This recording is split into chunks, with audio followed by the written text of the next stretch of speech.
As Alvira sits amidst the flames, she thinks to herself that, as the alchemy faculty's top student, she represents their side's main forces. The alchemy faculty's biggest flaw is that without relying on magical tool or elixirs, their raw power is close to zero, and because of that, most alchemy students carry a magic ring or necklace with them. But she always thought a genius like her wouldn't need that. She wonders if Ed had already thought of this as well. He caused a chandelier to drop and used the tiny opening he got to cast a firewall. Also, he could target her bag. She doesn't believe that is the case, because if it were, he would have gone for the bag, not its strap. After all, this guy is Ed Roth Taylor, a measly nobody. She takes a glowing ball out of her pocket and smashes it to the floor, and it turns into a little rabbit with wings. It seems she is not out of options yet. She then applies her fire-resistant formula, makes it go berserk, and amplifies its strength. The cute little rabbit grows into a were-rabbit. Isla tries to cast a spell to put out the flames, but Ed quickly casts a wind spell towards her, nullifying her attacks and nearly killing her. Taylor quickly steps in to block Ed's wind blade and save Isla. Taylor tells Isla to get her act together. Taylor knows that Isla is confident in her magic theory, but her combat ability, even among first-year students learning basic spells, is average at best. And with how openly Ed keeps targeting her, he can't even get close to Ed. Rather, Isla and Taylor themselves can't even move. Alvira calls out to Taylor and asks if he can take Ed down if he gets closer. Without waiting for Taylor's response, she sends the were-rabbit to attack Ed. While the were-rabbit attacks Ed, Taylor gets the chance to prepare to attack, and Alvira covers herself with a cloak, dashes towards the flames, and jumps across them to get to her precious potions. Ed notices her and casts another wind blade towards her to stop her again. But this time, even though she knows he is quite prepared, so is she applies release magic to one of her potions and throws it at Ed's wind blade. The potion and the spell collide with each other. The potion is a chemical reagent that, when cast with release magic, prevents mages from using magic for a while. So now both Ed and Isla can't use magic. Ed manages to kill the were-rabbit with a knife he had on him. Alvira tells Taylor to attack Ed. Now is his chance. Ed starts running and Taylor chases him. Ed gets to a wooden board and slams it to the floor between him and Taylor. A bucket of oil spills on the floor and starts another fire after coming in contact with a burnt cloth. Everyone is shocked that Ed did that. Alvira asks if he's tried to burn down Awfulest Hall and kill the people inside. Taylor declares that whether it's a fire created by magic or oil, he can slash it all with an elementary slash. And since the chemical reagent doesn't last for more than a few minutes anyway, before anyone gets hurt, he's going to put an end to this. Alvira then tries to stop Taylor after she notices that the window is open wide enough for all the smoke to escape, and even the carpet, which could catch fire, isn't there. There aren't flammable objects either. She wonders if Ed thought this far ahead and planned it all. Ed takes out a bow, and Alvira once again tries to stop Taylor, because something about all of this doesn't feel right to her. Ed points his arrow at Taylor, and just when Taylor thinks he can deflect it if he fires it at him, he gets shocked when Ed shoots it at someone else instead of him. Taylor is surprised that Ed was targeting Isla from the start. Isla at this moment can't even use basic magic spells to defend herself. As the arrow gets closer to Isla, she is saved by Alvira, who used a device to stop the arrow. At this point, I'm sure Ed has definitely traumatized the poor girl. Alvira used a magical tool called the claw hand, which can pull in any small object within sight, even if at a faraway distance. But she once again notices that the arrow fired at Isla has its head covered with a cloth. She wonders if Ed even planned on hurting her. She tries to tell Taylor to be careful, since Ed might have another trick up his sleeve. Taylor attacked Ed, and Ed heard some noise and realized that it was time. The second floor boss, Clebius Nortondale, has escaped his room. Now, Ed can finally stop this pointless battle. Ed lets Taylor defeat him. Alvira is surprised Ed lost that easily. Honestly, what the heck is his deal? Taylor holds Ed and angrily asks him for the reason why he would go so far. Alvira feels icky She feels like he was playing with them the whole time. From the very beginning, if he really wanted to overpower them, he wouldn't have shown himself at all and attacked them after the chandelier fell on them. Yet he stood there right in front of them to stop them. Even during the fight, he wasn't lax for a single moment. She knew something was off. Ed just stares at Taylor and asks him if he is done.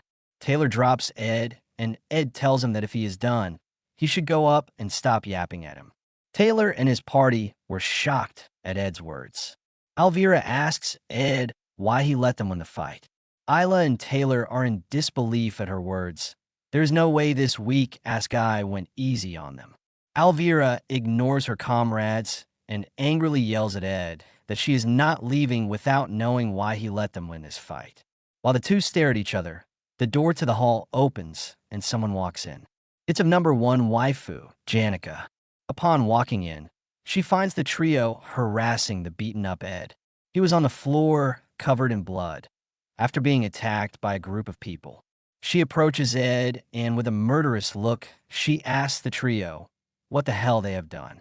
Janica thought something didn't feel out of place with Ed today, but considering his simple lifestyle and the way he acted during the Glaskin hunt, regardless of how big or small the matter, she knows Ed made her expect that he'll figure out any problem somehow. But only after the flaw in such a complacent way of thinking was pointed out did she start to reflect on it. She had once promised to help him no matter what, but Ed never asked for help, and the reason he lured Janica outside of Awfulest Hall, even going so far as to write her a letter, which was unlike himself, is the same reason why he fought alone till he shed his own blood. To keep Janica outside of the battlefield, since she had already received several punishments because of the Glaskin incident. She doesn't know what exactly happened, but Ed was considerate towards her, so she wouldn't get swept into all of this. While she was busy worrying about how she looked, she takes off the flower pin, and with a murderous look she asks the trio what they are doing. Taylor gets excited to see her, thinking she is on their side.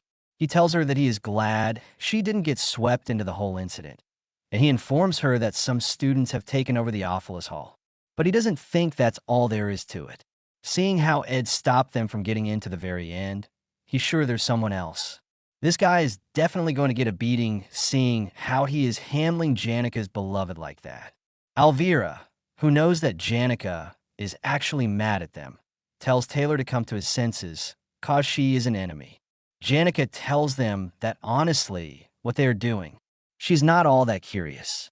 She releases her insane aura ready to crush these bugs who dare to hurt her beloved. Ed starts to get scared for them. Both Isla and Alvira are so shocked to witness her raw power that Alvira even drops her potion. A number of powerful animal spirits start to gather around Janica. She tells Ed to wait for just 1 minute. Alvira notices that the fluid spirit and lower-ranking spirits on top of the rest make her have an entire battalion. She grabs Taylor and Isla and tells them that they have to get out of there. Right now, they can't possibly get through to her. They were struggling even against a fallen aristocrat like Ed, but now they're against the top student among the second years of the whole Faculty of Magic. Janica commands the spirits to attack, and they attack the trio. Alvira suggests that they face reality and escape through the broken windows. Taylor knows that Ed's actions have already made it clear that this takeover of the Awfulest Hall was not normal. Students might get hurt because of this, so he decides to stand and fight against Janica. In the end, Taylor didn't surrender in the face of a trial. Ed knows it was clear as day that Taylor would live the life of a hero. As he is prepared to take on the spirits, Ed grabs him from behind and tells him to leave again. Ed tells Taylor that he will take care of Janica, so they should go up to the second floor just as they planned to. Isla tries to argue with Ed, saying that he was the one who stopped them earlier, and now he wants them to go to the second floor. Ed explained that he has changed his mind, so they should just stop wasting time and get up there. Alvira angrily questions Ed on how he is going to stop the spirits while he is covered in scars like that. Ed shuts her up, tells her to take care of her chemicals, and apologizes for tearing her bag. Alvira is upset that Ed keeps ordering her around, but she accepts that they will do what he says for now. The trio quickly ran up the stairs to the second floor. And before Janica can unleash another attack, Her eyes widen in shock as she sees Ed approaching her. She tells him not to push himself too hard. He should move aside and let her handle the rest. He can explain this situation to her later. First, let her wrap up this whole incident and get him treated after. Ed calls her, and he moves his hand and places them on her shoulders. He asks her in a gentle voice to tone it down now. She suddenly loses her composure and starts to blush again. She is so stunned that Ed placed his hands on her shoulders. Ed ignores what she said and tells her to send the spirits away. The wind is too strong for him, can barely stand. She finally agrees to his request and sends the spirits away. The trio is surprised that Ed managed to stop Janica. Ed gives them a sign to go on, and due to the exhaustion he feels, Ed falls to the floor, leaving Janica worried about him. Sometime later, Janica asks Ed why he keeps getting hurt. She had told him to come to her if anything like this were to happen. Ed then tells her that the situation didn't allow him to do that. Next time, he'll definitely tell her everything. Janica thinks that the trio was being way too excessive. They didn't have to beat him up so much. Girl, those guys are even lucky he went easy on them. Janica doesn't know what happened, but she's going to get really angry at them the next time they meet. She makes Ed promise to stop getting hurt, and he thanks her for her concern. Ed knows that his plan may have gone a bit astray, but he did his job as the boss of the first floor. Now, he can rest assured and focus on his camp. Before Ed could leave, Janica told him that she had seen a huge carriage when she was sitting in the rose garden. She couldn't see it clearly since it rushed past her, but it was shaped like a golden crown. Ed gets alert after hearing this because the golden crown is the symbol of the leader of the Elt Merchant Association, Lortel's adoptive father, and the one who killed her biological father. The fake boss will disappear after losing to Lortel in the struggle of the second act's last episode, Sage's sealed grimoire. The Golden King Elt, but more importantly, the fact that he came to the Academy earlier than expected means that something else is going on outside the scope of Ed's knowledge. Bro probably somehow messed up the story again. Inside the 5th floor corridor of the Awfulest Hall, Lortel is talking to Alice, the head maid. She tells Alice that she was dumped, and by none other than our boy Ed. Alice says to Lortel that she didn't realize that Ed was her type. Lortel explains that his looks aren't bad, but that's not what she meant. She got the same feeling from him as he did from Alice. She recalls the time when she asked him if he would ever have sympathy for someone like her, and he told her that she got to take responsibility for the choices she makes. He dumped her without any mercy.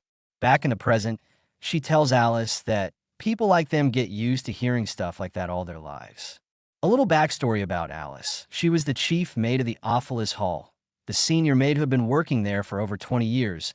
She started from nothing as an apprentice maid at the age of 15, eventually proved herself to be competent, becoming the manager of Awfulest Hall. That's where most of Lortel's investment went. She spent most trying to bend Alice out of her uprightness. The losses from that burn a hole in the financial ledgers. Yet Lortel didn't think of it as a waste of money in the slightest, because she had found someone of her own kind. Someone who's abandoned their life-rigid beliefs and values just for some gold coins. Only by meeting such people could she break free from her solitude, probably because in the ghettos of the slums, or the parades of slums, or the parades of merchant who risked their lives for a single gold coin, she lived a life where if she didn't stab someone first, she'd be the one getting stabbed. Lortel tells Alice that Lane, the inferior student's rep, will take over the 4th floor's control room, and if they hand them the command over the berserk defense magic at the right time. But regardless of the unfortunate past, or the sad story that pushed her into this predicament, she is clearly an evil character, a hidden villain. She tells Alice that the inferior students will destroy the whole Awfulest Hall from the inside, without even knowing anything. Later, while they're walking down the corridor, Lortel tells Alice that things seem to be going according to plan, so she'll be going to the storage room now. She got to put on the act of the innocent student, oblivious of everything happening, who got scared and ran into the storage. Such a poor, pitiful human. For someone at her age, she has never even loved someone or had someone she could consider family. Alice draws her sword and places it on the neck of Lortel to her shock. Thanks for watching. Please like this video and subscribe to the YouTube channel for more content like this.